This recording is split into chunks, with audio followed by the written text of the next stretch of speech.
Secarik surat ditemukan polisi saat mengejar pelaku mutilasi di Sleman, Yogyakarta. Dalam suratnya, pelaku juga menulis pesan untuk kedua orang tuanya.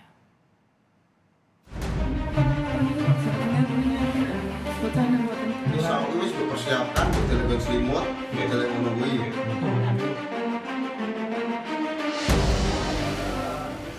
Surat ini ditulis Heru Prastio usai memutilasi Ayu Indraswari, teman kencannya. Surat ditulis Heru di mesnya di Sleman, Yogyakarta sebelum kabur ke rumah kerabatnya di Temanggung, Jawa Tengah. Lewat surat ini pula, polisi yakin Heru pembunuh Ayu terlilit utang pinjaman online. Tersangka terlilit hutang pinjaman online atau pinjol dari 3 aplikasi sejumlah senilai 8 juta. Sehingga yang bersangkutan mencari cara untuk melunasi hutang dengan mendapatkan uang secara cepat, yaitu melakukan pembunuhan.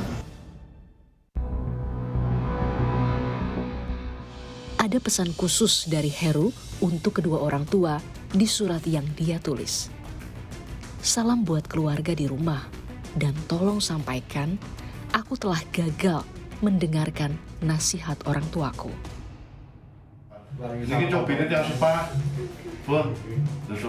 Orang tua Heru tak bisa lagi berkata dengan perbuatan keji yang dilakukan anaknya. Sudah 2 bulan, Heru tak pulang selama 7 tahun mengembara di Yogyakarta. Yang pasti, di mata keluarga, Heru dikenal sebagai sosok yang pendiam serta tidak pernah berbuat aneh. Salah nggih, monggo diproses hukum tak? Pripun anak kula salah nggih. Pripun? Mboten saged napa-napa to anak kula. Heru membunuh dengan sadis perempuan yang dia kenal di media sosial. Saat ditemukan polisi, tubuh korban ditemukan dalam kondisi tidak utuh. Dan juga ada beberapa potongan lain, yaitu 62 potongan. Berdasarkan penyelidikan sementara polisi, Heru membunuh dan hendak menjual ponsel serta motor korban untuk membayar utang pinjol. Atas perbuatannya, pelaku dijerat pasal pembunuhan berencana dengan ancaman hukuman mati.